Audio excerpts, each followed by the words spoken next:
সরকার যখন ক্ষমতায় নেই, মমতা ব্যানার্জি যখন ক্ষমতায় নেই, তখন এদের বড় বড় কথা শুরু হচ্ছে নিজেদের স্বার্থে। এগুলো বেড়াল, এগুলো যত জোরেই ডাকুক, দিনের শেষে ম্যাও বেরোবে, একটারও মুখ থেকে কিন্তু হালুম বেরোবে না। মদন মিত্র তিনি আজ ওদিকে যেতে বাধ্য হয়েছেন, ফলে তার শরীর হয়তো ওদিকে গেছে কোনো একটা বাধ্যবাধকতায়, কিন্তু মনটা তার সঙ্গে গেছেন কিনা কোনো গ্যারান্টি নেই। তার কারণ মদন মিত্রের স্ত্রী এবং বাড়ির লোক পুত্রদের যেভাবে নোটিশ করা হয়েছে বলে গতকালও আমরা সবাই জানি। ফলে এই বিষয়টা হচ্ছে যে কোনো ব্যক্তি যিনি মমতা বন্দ্যোপাধ্যায়ের সঙ্গে থাকছেন, তাকে চাপ দিয়ে নরম করতে না পেরে তার স্ত্রী পুত্রদেরও যারা নোটিশ পাঠিয়ে দলবদলের চেষ্টা করায়, তারা কাপুরুষ, জাস্ট তারা কাপুরুষ।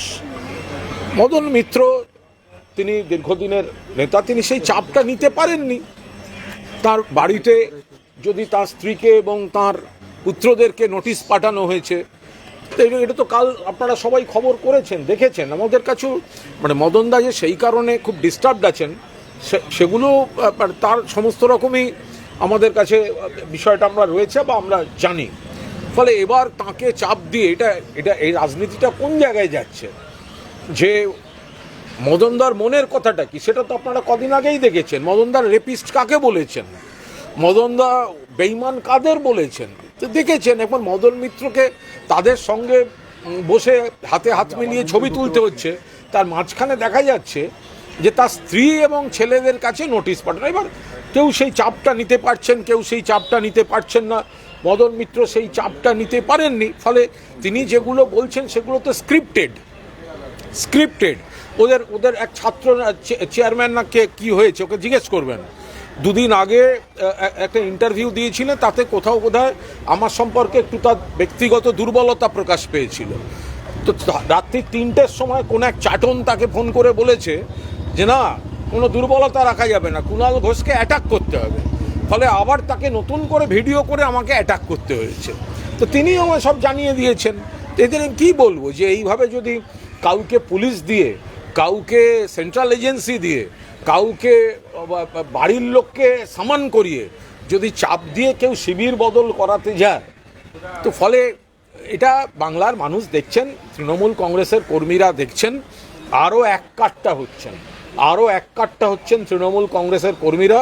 মমতা বন্দ্যোপাধ্যায় নেতৃত্বে সর্বভারতীয় তৃণমূল কংগ্রেস লড়ছে এবং লড়বে। মদনদা ছিলেন আমাদের সঙ্গে, মদনদা গেছেন, আমরা দেখেছি। কিন্তু মদনদা কেন গেছেন সেটা তো গতকাল গোটা মিডিয়া দেখিয়েছে, যে তার বাড়ির লোককে পর্যন্ত কিভাবে নোটিশ তলব, সেই চাপটা তিনি হয়তো নিতে পারেননি। মদন মিত্র দিচ্ছে এবি আরো বেশি ভয়াবহ, অভিষেক বন্দ্যোপাধ্যায়কে কাজ করা যায় এবং হিটলার বলছে, হিটলারের সঙ্গে তুলনা করে। দেখুন, এটা তো হচ্ছে সম্পূর্ণভাবে মদনদা স্ক্রিপ্টেড কথা বলতে হচ্ছে ওদিকে যেতে গেলে। তার কারণ মমতা বন্দ্যোপাধ্যায়ের নেতৃত্বে পূর্ণ আস্থা রেখেছিলেন। মদনদা দুদিন আগে রেপিস্ট কাকে বলেছেন, আপনাদের কাছে বাইট আছে, আপনারা দেখুন মদনদা রেপিস্ট কাকে বলেছেন, গদ্দার কাদের বলেছেন। মদনদাকে যেতে হয়েছে কারণ মদনদাকে বাগে আনতে এই তো ফ্যামিলিকে গান পয়েন্টে রাখছে। এটা কোনো পলিটিক্স, সঙ্গে লোক নেই, জোর নেই। জিজ্ঞাসা করুন না, চিঠিটা বার করতে বলুন না। 21শে জুলাই তৃণমূল কংগ্রেস বিড়লা তারামণ্ডলের সামনে সভা করবে। আমাদের পারমিশনে আমরা পরিষ্কার বলেছি, প্রত্যেক বছর যত লোক হয় আমরা সেরকমভাবেই চেয়েছি। এবার কোর্ট কি দেবে সে দিচ্ছেন তার ব্যাপার। 2500 আপার লিমিট দিয়ে দিয়েছে। আমরা বলছি যে আমরা তো চেয়েছি, আমাদের তো জনসমর্থন, মমতাদির জনসমর্থন তো আমরা জানি। আমাদের চিঠিতে কি আছে, আমাদের চিঠিতে বলা আছে প্রত্যেক বছর যেরম হয় সেরমই মানুষ আসবেন। এবার কোর্ট যদি বেছে কিছু দেন, সেটা তো কোর্ট একটা কোনো সংখ্যা দিয়েছে, এবং আমরা নিশ্চয়ই ল অ্যাবাইডিং সিটিজেন ইত্যাদি।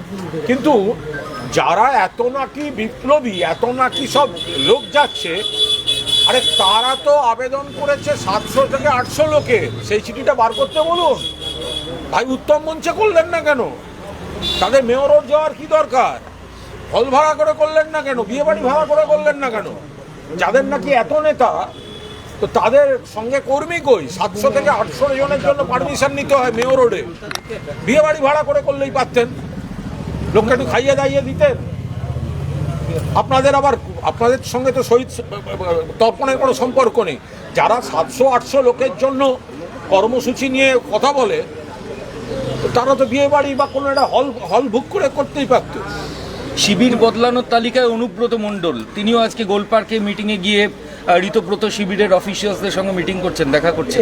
দেখুন, কিছু কিছু বিষয় থাকে, আপনারা রুটগুলো দেখতে পাবেন। আমরা পরিষ্কার বলছি যে আমরা কাউকে কোনো ব্যক্তি আক্রমণ করতে চাই না।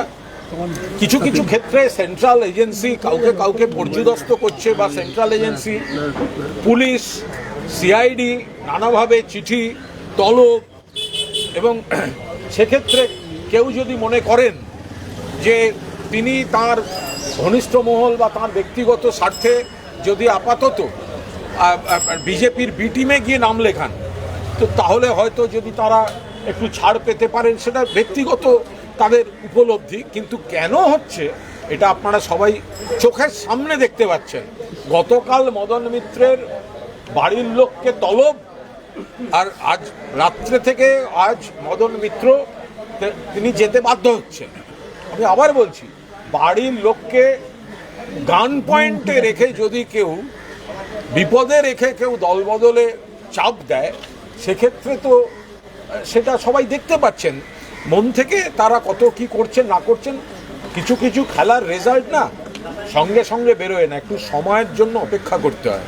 এগুলো সমস্ত সময়ের সঙ্গে এর ফলাফল আপনারা দেখতে পাবেন। কুণালদা, 21শে জুলাই 2500 বেঁধে দেওয়া নিয়ে ঋতব্রত শিবির বলছে এতে মমতা বন্দ্যোপাধ্যায়ের মুখ রক্ষা হলো, মানে তার বেশি লোক আসার সম্ভাবনা নেই।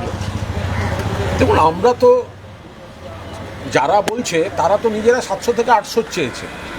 700 থেকে যারা 800 চেয়েছে তাদের আবার বড় বড় কথা বলার কি আছে? তৃণমূল কংগ্রেস যেটা আবেদন করেছে তাতে খুব স্পষ্টভাবে লেখা আছে প্রতিবারের মতোই মানুষ আসবেন। এবার কোর্ট কি দিচ্ছেন সেটা তো কোর্টের বিষয়, কোর্টের কাছে তো আমরা বলিনি।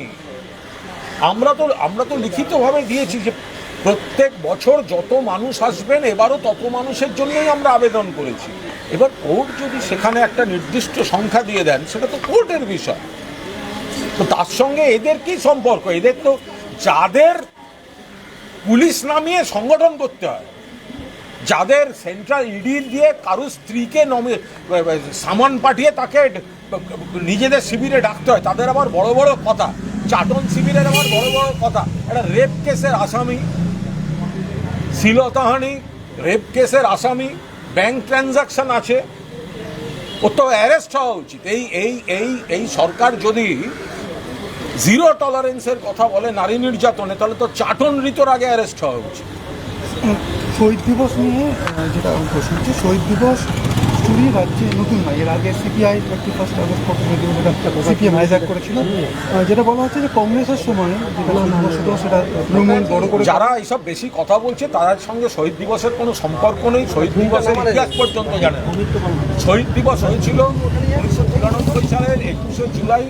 No I card, no vote. Mamata Bandyopadhyay তখন যুব কংগ্রেস সভানেত্রী ছিলেন, তার নেতৃত্বে হয়েছিল।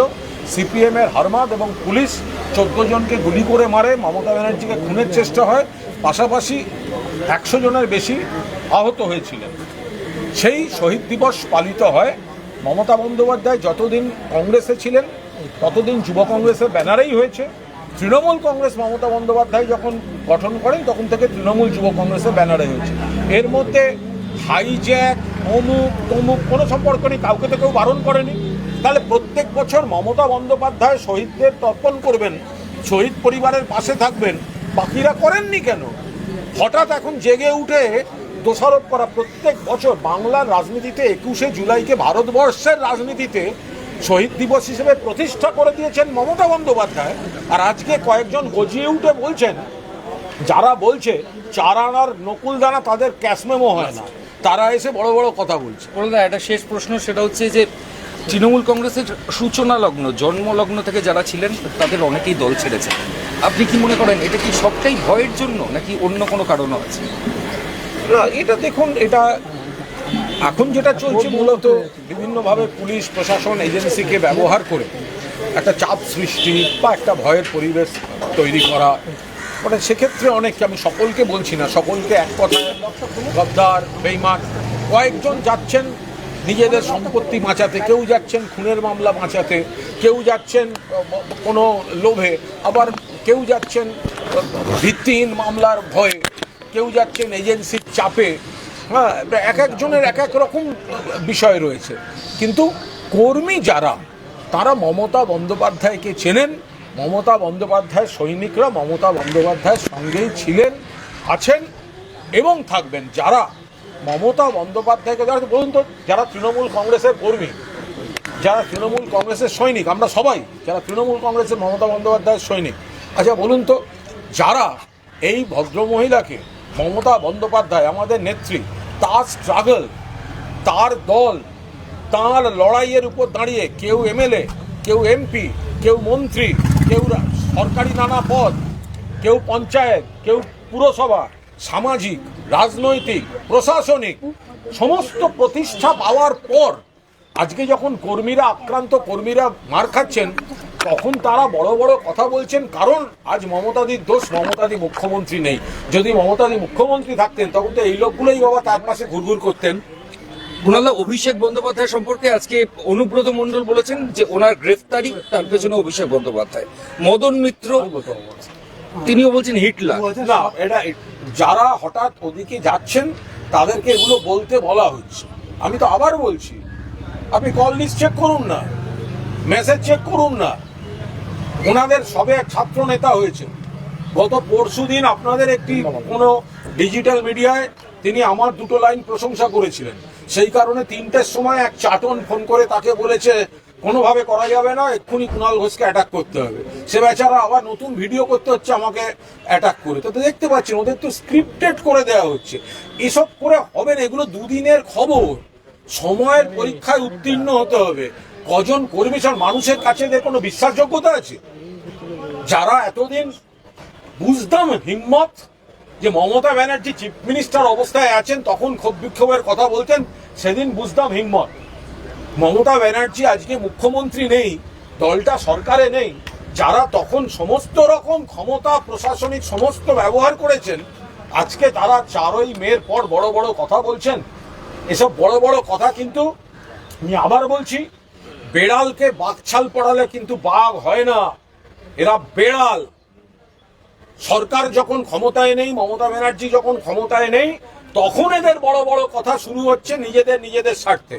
এগুলো বেড়াল, এগুলো যত জোরেই ডাকুক, দিনের শেষে ম্যাও বেরোবে, একটারও মুখ থেকে কিন্তু হালুম বেরোবে না।